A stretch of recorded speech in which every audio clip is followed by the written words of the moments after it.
Hey, it's Ian at Really Good Thinking, home of ideas that matter. This is part 2 of my chat with Tim Brownson, top life coach and co-author of How to Be Rich and Happy. Want to hear more about Tim and if he passes my proper Englishman test? Of course you do. Then see part 1 of our chat first. Here's Tim.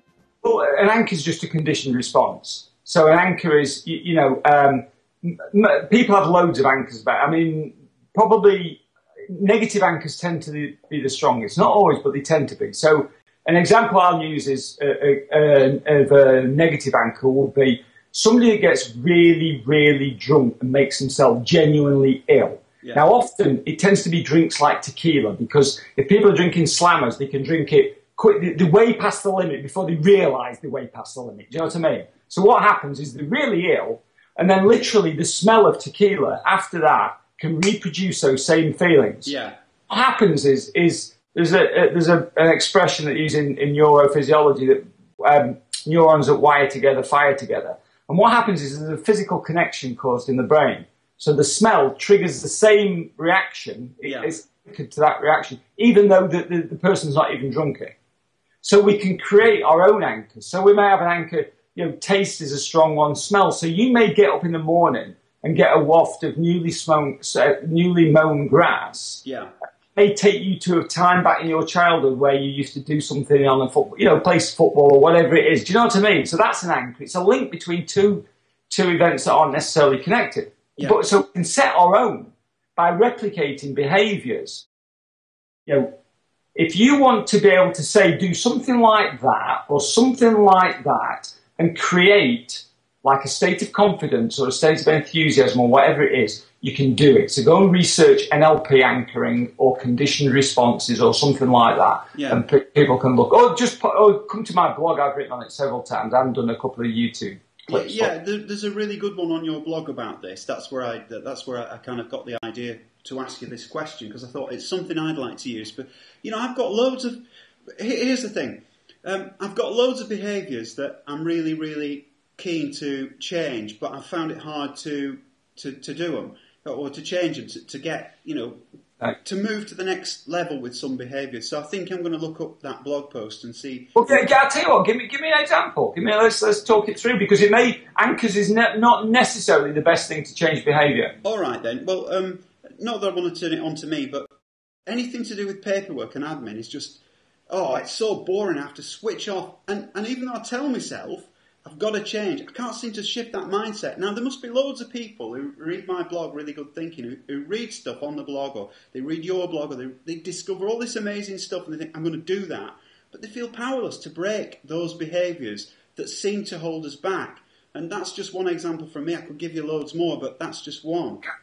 Well, firstly, there's a couple of things going on there. I mean, that is something that anchoring may well work for you. So I might try. You get an anchor of like enthusiasm. I mean, the reality of it is, Ian, what I'm not looking to do with people, and what I don't think NLP should be looking to do with people is change how they are. You how you are, being in the kind of field you're a creative person. So what you don't want to do is start to try to train yourself so that you lose that edge on the one end, just so you can do admin that you don't particularly want to do. Yeah. So that's the first thing.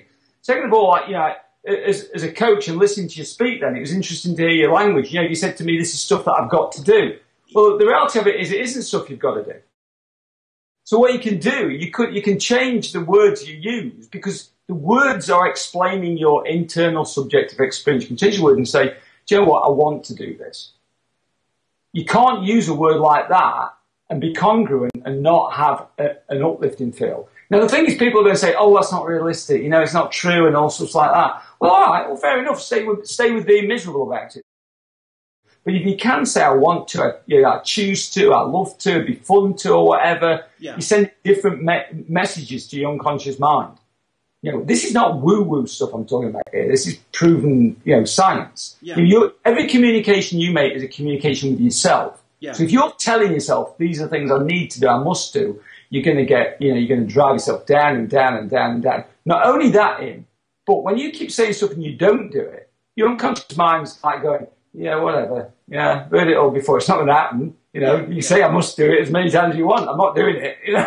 Your unconscious mind's a damn sight more powerful than your conscious mind. So is the trick then to sort of reframe the language around it and use different language? Yeah, that can certainly be incredibly helpful. Will that get you wanting to do it? I don't know, because it takes time. You've built up your patterns. Because I know is it 62 now or 63, something like that. So you've built 71. Sorry, you look fantastic for 71. I've never only passed 60. So you've had several decades of fine tuning your language. So it's not an easy thing just to turn that round and use language of choice, because we all tend to have a tendency to talk with negative language. Yeah. There's something like 65% of languages used to describe emotion, 65% or thereabouts is negative. Yeah. And that's across all languages. That's not just the English language as well. Yeah, so we've got a lot to battle with to even get off the blocks, haven't we, really? Yeah, absolutely. And there's a classic example. So you say to me, we've got a lot to battle with. Straight away you see it as a battle. So authenticity is something that we've absolutely kind of been short of through the advertising culture. And now we're all getting together online. We are who we are. And all the falseness that's going to have to fall away to a large degree, because I can just ring up your mate who you worked with 10 years ago and say, what's he really like, this Tim Brown? Oh, he's all right. Oh, is it not? Great. So we're getting back to authenticity, aren't we? And that's going to help a lot of people some it'll freak out and scare the life out of them. Yeah. Others, it'll kind of really help them to connect with people in a real way. We can connect again in real ways. So, yeah, I'm excited about that and authenticity, finding that kind of positivity, but not the false stuff, And I think, I think it's split at the moment, Ian. I think there's some people, we're on Twitter, and I don't use Facebook so much, but, sorry, I said Twitter then. I was trying to be American. If I say Twitter, they're like, what's Twitter? Don't worry, I've already established the fact that you're a proper Englishman. Don't forget, we've done this. Okay. But I do think there's a lot of people, I've come across some people on Twitter that are fantastic, and I love them. I've made some friends. Bob Poole's a classic example. I speak to Bob on the phone probably at least once a week. He's a great guy, and I love him to bits and that. But I've also had a few people that aren't what they say. But I do think there's the ability for people to pretend who they aren't. But my belief is, I think you share this belief by the way you were talking then. My belief is that they can only get away with it for so long. Yeah. At some point, you may do it, you may build up a big following, and people are going to, a classic one to me is Naomi Dunford at ittybiz.com, and I know Naomi fairly well. She's very much who she is. Yeah. She swears in her blog, and she talks, and she says, and she admits, this is who I am. What you see is what you get. And I think she's built up a following based on that. Yeah. It's incredible to people, so... we shall see, but I do think, the barriers are definitely coming down. Definitely. Yeah. Well, I've really enjoyed our chat, and I hope, it's great because you're building these relationships. It's like, when you lose touch with friends that you've made in a certain workplace or for a time in your life you really enjoyed the company and stuff. What I like about all this stuff is that, in 10 years' time, 15 years' time, whatever, we could still be talking. These relationships aren't going to go away, and this is what's really. No, I'll be famous now. I won't have time for little people then.